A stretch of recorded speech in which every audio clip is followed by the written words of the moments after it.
Hello, and welcome to the Dance Physio Podcast, a podcast designed to explore ideas and foster discussion around dancer health and wellness. We're here to challenge the status quo, bridge the gap between dance science and the studio, and help change the landscape of the dance industry for the better.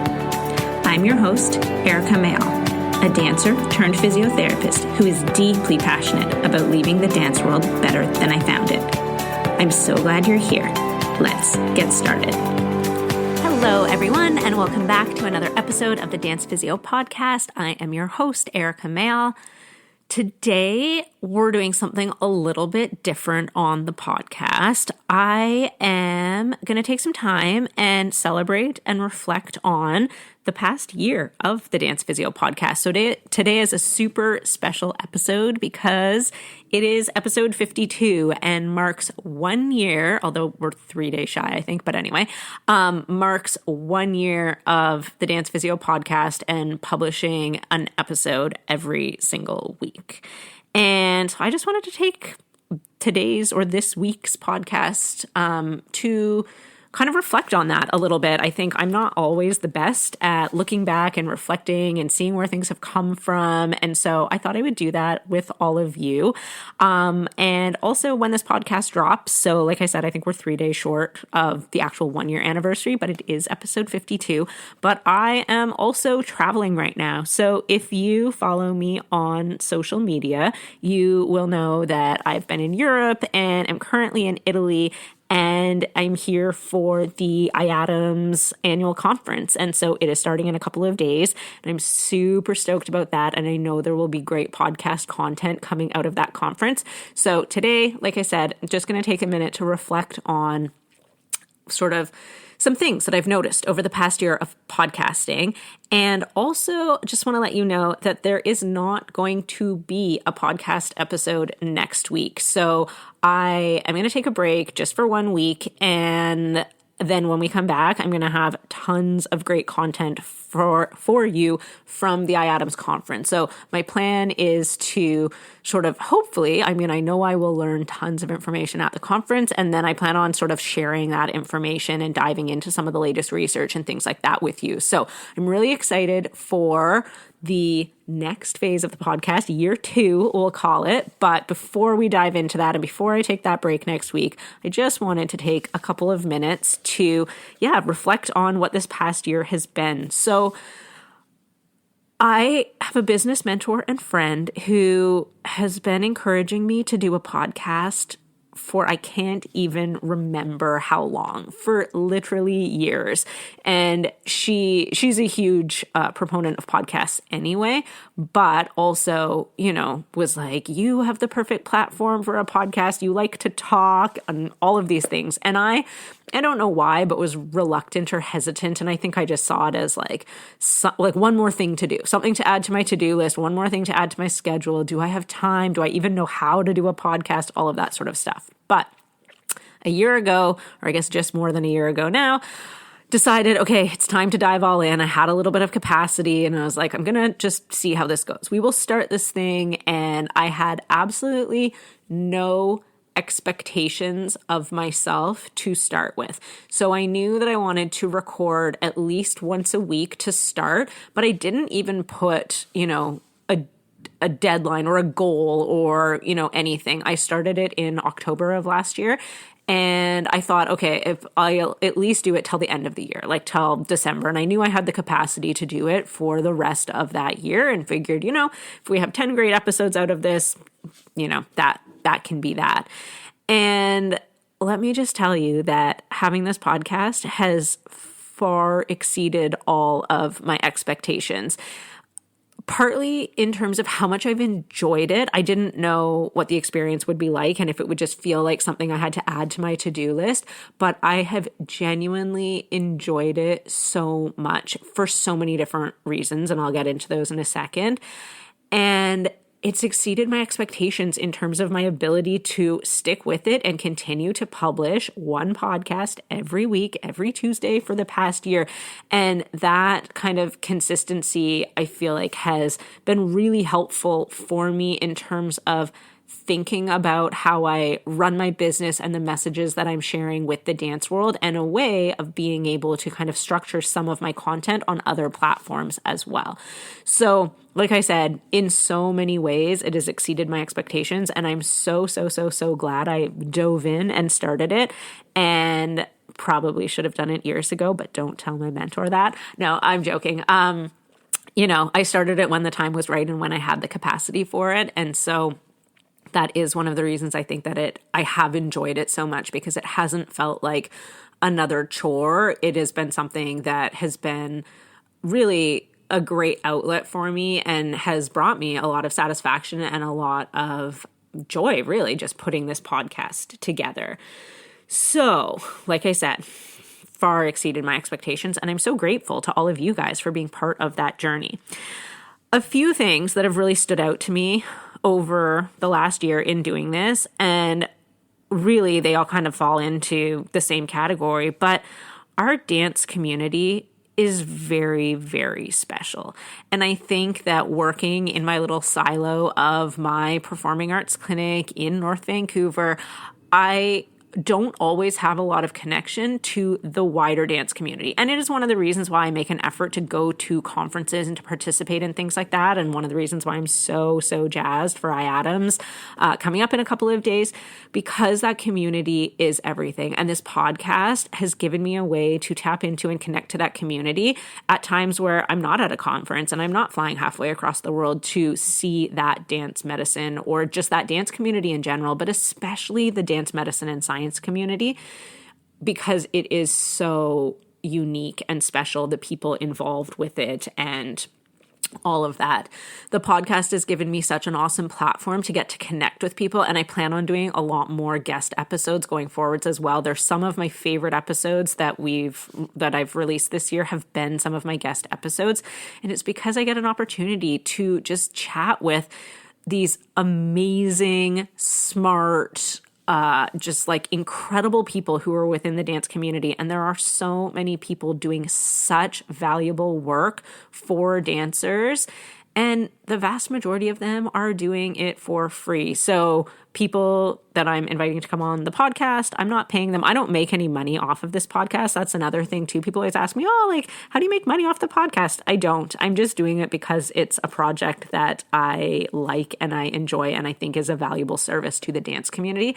And all of the people that I'm connecting with within the dance community through the podcast, and especially in terms of guests, are doing it for the same reasons. And I've always known that about the dance community, that there's a lot of people who give a lot of their time to, making things better for future generations of dancers to come. But the podcast has really driven that point home.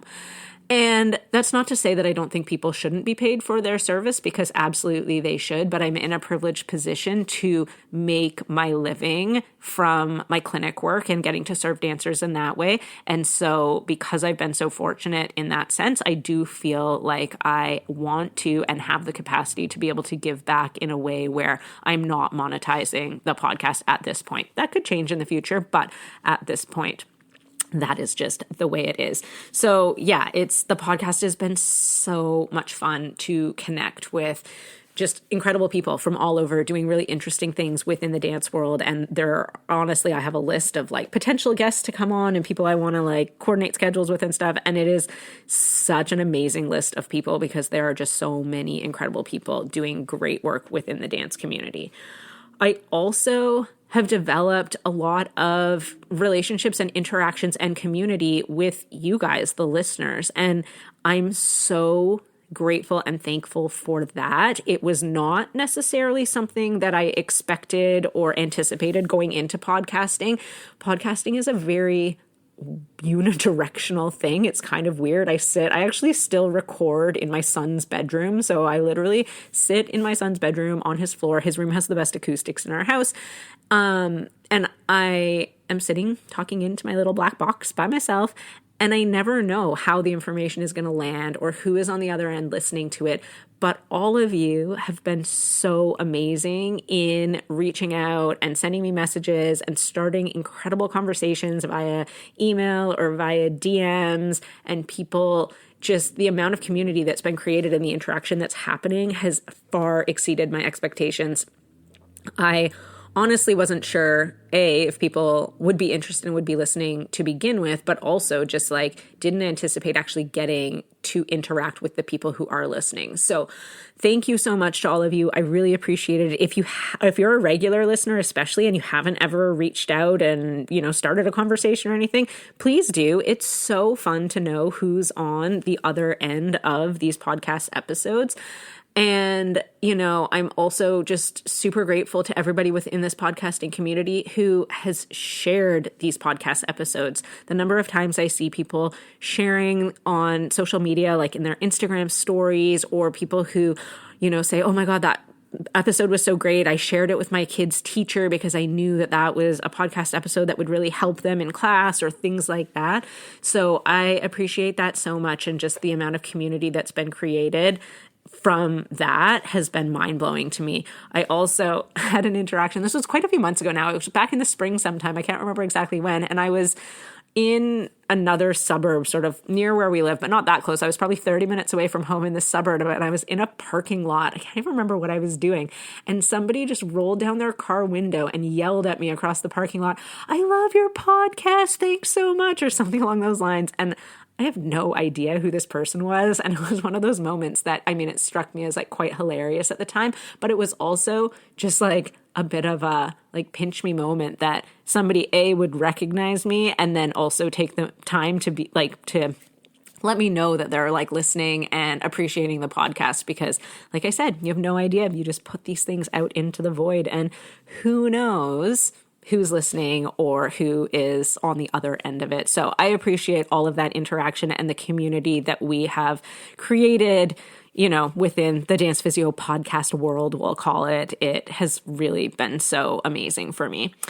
And then I'm going to keep this episode super short. Nobody wants to listen to me ramble about these types of things forever. But my last thing is what's really struck me as there can be a lot of, I will say, negativity within the dance world sometimes, I think, and whether that comes from reflecting on past practices and how the dance industry as a whole always hasn't been the healthiest or most supportive or safest environment for dancers to be in. And sometimes I think people can get really down in reflecting on all of that negative stuff. And don't get me wrong, that stuff is still prevalent within the dance world, and there's still so much work to be done to change that. And that is, again, one of the reasons why I am passionate about the podcast, because I think in some small way we're helping to contribute to some of that change.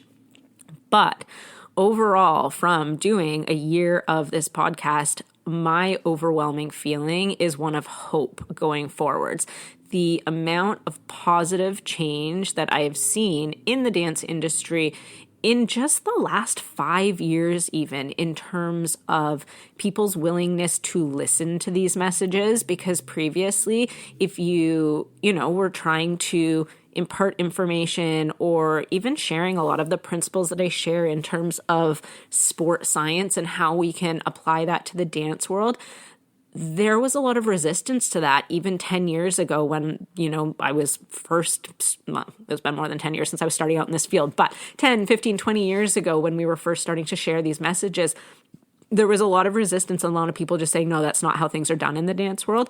And now I'm getting people responding to podcast episodes saying, thank you so much for that information. That resonated so deeply. We've changed our class schedule for this coming year to reflect, periodization, or to have a proper off season for our dancers. Or more recently, I had a teacher who emailed me a copy of their kind of plan, their training load plan that all of the teachers in their studio are going to follow in terms of implementing periodization or ramping up at the beginning of the year. So this week we're training at 60% intensity, and then we're ramping up to 70%. And they had thoughtfully sat down and planned out their whole year. So every teacher in the studio was on the same page when it came to those sorts of things. Things like that give me so much hope for the future of the dance world. The rate of change that we've seen, just like I said, in the last 5 years. And I do think that our connectedness via social media and platforms like podcasts and things like that has allowed us to disseminate information at really, really rapid rates, which is so awesome. And because of that, I think we're seeing powerful change happen in the dance world, and it's happening quicker than I maybe anticipated it would have happened if I think back to 10 or 15 years ago when things felt a little bit like, banging our head against the wall saying we know that we can do better for the dance industry, and people were maybe not as willing to take that information on board. I really see those positive changes happening now, and the podcast has been such a great way of helping to disseminate some of that information, because that was a big barrier previously as we would go to these big international conferences and there would be so much great information and research being shared. And then all of us would scatter and go back to our communities and just know that information ourselves, but not necessarily have a way of passing it along to the greater dance community. But now with platforms that people have, we have much more ability to help share and disseminate that information. And so the podcast has been, I hope, a way for me to be able to contribute to that a little bit, but it's also been a great way for me to be able to interact with the rest of the dance world and the rest of the dance community and really just see how positive things are going forwards. And that's not to say that we don't still have lots of work to do, but I am so happy and hopeful for this next generation of dancers, because I think they truly are growing up in a different landscape than any generation of dancers has previously. So I'm going to stop rambling there, but I just want to send you a massive, massive, massive thank you for being here for one whole year of the Dance Physio Podcast. If you are so inclined, as a little maybe anniversary gift to me, let's call it, if you would share a podcast episode, maybe your favorite one, or maybe just the one you think is most helpful to that person or whatever, pick somebody in your dance life, whether that be a dance bestie or a teacher or a colleague or whoever it is. And I would be so, so grateful if you would share your favorite podcast episode with them. And if you are all not already liked and subscribed to the podcast on your favorite podcast platform, don't forget to do that. It definitely helps other people to find the podcast if people are just searching on podcast platforms. So please, please, please make sure that you are subscribed to the podcast. And last request, if I may, if you have not left a review on either Spotify or Apple Podcasts or wherever you are listening to your podcast, if you want to take just 2 minutes out of your time and leave a review, leave a rating. If you can write a review, that's even better, because it really helps with, again, people finding the podcast on podcast platforms. So even if it's just a quick little one sentence or whatever it is, I would be so appreciative. I cannot wait to continue on to year 2 of the podcast. If you have any feedback in terms of format of the podcast or content or honestly anything under the sun, please reach out and let me know. And also any requests for future episodes going into this next year, let me know. I am always happy. I keep a running list of all the suggestions. So if you've sent me a suggestion and it hasn't happened yet, I'm not ignoring you necessarily. Some of the requests that I've gotten for podcast topics are things that I feel like I need to bring a guest on for. Like, I'm not necessarily an expert in that topic. And so there's definitely things happening in the background where I'm trying to, work out guests and things like that for the podcast. So thank you so much. I am so, so, so, so appreciative of all of your support and all of you being here for the past year. And I really hope that you guys all have a great rest of your day and a great next couple of weeks, because remember, we're taking a break next week from the podcast, but I will be back after that with a whole nother year going forwards. So thank you so much.